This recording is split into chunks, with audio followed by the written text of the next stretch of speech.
هل أتاك حديث الغاشية وجوه يومئذ خاشعة عاملة ناصبة تصلى نارا حامية تسقى من عين آنية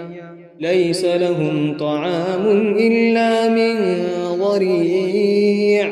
لا يسمن ولا يغني من جوع وجوه يومئذ ناعمة لسعيها راضية في جنة عالية لا تسمع فيها لاغية فيها عين جارية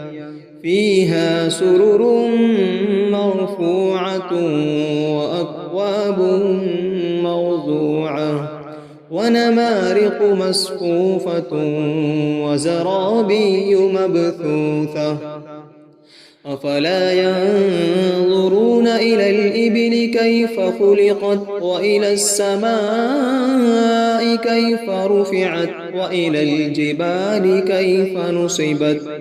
وإلى الأرض كيف سطحت فذكر إنما أنت مذكر لست عليهم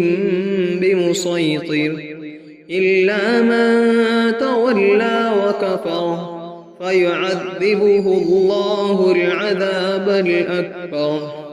إن إلينا إيابهم